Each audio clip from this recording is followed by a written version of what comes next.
What's up, y'all? It's your boy Lavelle the Yapper here with our first ever movie rant about a movie that I think is super underrated, the Goofy movie. So some of you guys might be surprised to hear me say that the Goofy movie is underrated because it's still kind of popular, and some stores sell merch with like Powerline or Max on them, but that's not enough for me. I need monuments built in this movie's name. Now, obviously, I'm joking, but this movie is so good, and I feel like not enough people talk about just how good it actually is. But in my humble opinion, this is a timeless classic and a fun movie for people of all ages to watch. Normally, I could rant about this movie for hours, but no one has time for that, so I'm just going to talk about the two main reasons why I love this movie. The first reason is the relatable characters, and the second reason is the amazing music. But before I get too ahead of myself and tell you guys the reasons why I love this movie, first you gotta hear a little bit of his backstory. So I don't know if you guys know, but before the Goofy movie came out, there was a series that Disney created called Goof Troop, and it followed the wacky adventures that Goofy and his son Maximilian, aka Max, will go on. And the Goofy movie is technically a continuation of the show, with the main difference being Max's age, because he's aged up from a toddler to a young teenager in the Goofy movie. Also, ironically enough, the Goofy movie isn't as goofy as Goof Troop is. God has said Goofy and Goof so many times in that sentence. Jeez and crow. Okay. But anyways, Goof Troop has like more of like a wacky and like weird and episodic tone to it, which makes sense because it was a Saturday morning cartoon. And Goofy movie has like more of like a single focus narrative, and it's more entertaining to rewatch than the Goof Troop is, and you're just seeing like a bunch of randomness happen on the screen. Speaking of a single focus narrative, the plot for this movie is pretty simple. Basically, Max is experiencing teen angst and misbehaving at school, so Goofy decides to take Max on a father-son road trip over the summer to hopefully get his boy back on track. However, Max just so happened to have finally landed a date with his crush, Roxanne. He planned to go to a watch party with her for an artist called Powerline. And random side note, does Powerline remind anybody else of Prince? I don't know if this was like the point behind his character, but every time I look at him, I just kind of see Prince. And I'm not mad at that because I love Prince, to be honest.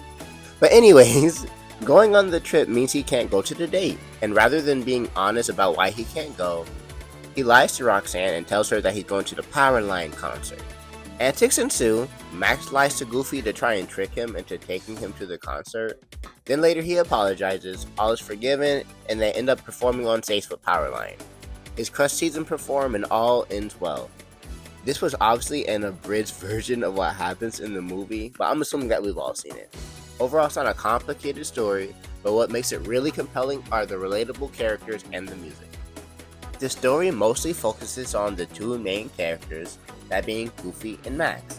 And although it does have other notable characters like Pete, who is Goofy's boss slash friend, and PJ, who is Pete's son, and I'm just now realizing that PJ stands for Pete Jr., but PJ is Max's friend. They're mostly there to just flesh out the world and give us a foil to Max and Goofy because they're basically the exact opposite of them. For example, Pete is super authoritarian and very rude and not at all a Goofy type of person the way Goofy is. And PJ is a very obedient and kind of mindless son. He doesn't really want to do anything that his dad is not expressly telling him that he can do. So they're mostly there to just show us the opposites of Max and Goofy. But Goofy and Max is still where you see the real character work. And I think what makes them such strong characters is the fact that both of their characters are super relatable. Neither of them are specifically right or wrong, they're both just doing their best with the situation that they're in. For example, Goofy obviously loves his son, but he's afraid of Max growing up and not wanting to be around him anymore. And that coupled with the fact that Max has been acting out at school, it causes Goofy to try to force a connection between him and his son, and it's pretty sad to watch. And then from Max's point of view, he's trying to have fun and live his life without his embarrassing helicopter parent constantly butting in. And although Max's situation does come off as being more selfish, that doesn't mean that he's wrong. There's nothing wrong with somebody wanting to live their life. And we all can relate to being a child and wanting to be able to do whatever we want to do without our parents constantly telling us what to do and how to do it. And because you can understand the both of their points of view, it makes them both really compelling characters, and you want to see them get along. You want to see them resolve the problem that they're currently facing. You want to see Goofy happy and in his son's life, and you also want to see Max happy and with the girl that he likes. But even more than that, you just really want to see the two of them getting along. Which is why my favorite part of the movie comes in the middle, and it's a montage accompanied by a song. And it shows the two genuinely enjoying being on the trip together and them slowly becoming friends. They even try things that they normally would hate. Max is enjoying taking his father to see the biggest ball of yarn in the country, and Goofy is riding roller coasters. And it's sweet because even though they're doing it for the other person's sake, you can see them both slowly open up to the other person's interest. And honestly, I think you have to be dead inside to not feel something while watching this montage. It's just so sweet and so heart-warming. And that brings us to the music. The songs in this movie go absolutely insane. And honestly, this movie needs to be put in the upper echelon of Disney animated movie soundtracks. Because every song is a banger. They don't have a single miss on this whole soundtrack. I genuinely think I might know every word to every song in this movie. And I am not exaggerating when I say that, y'all.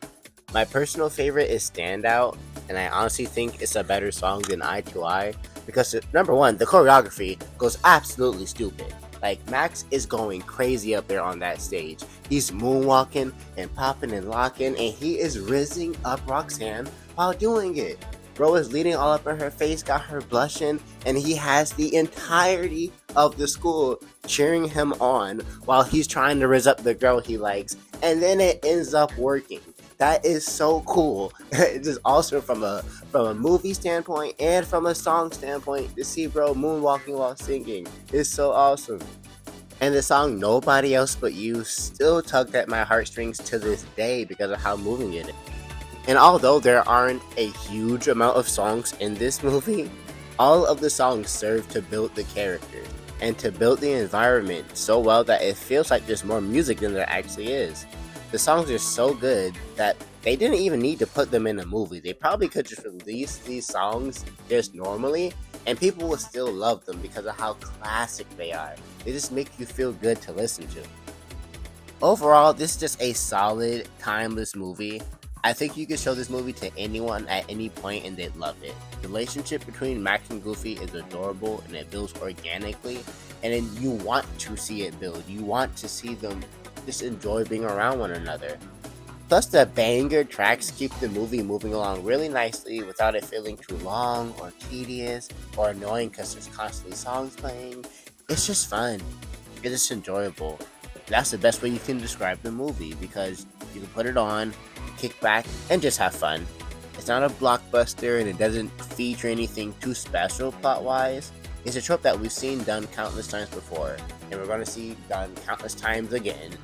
But the characters in the songs are just so good that it makes you look past the base plot and just enjoy yourself and having a good time.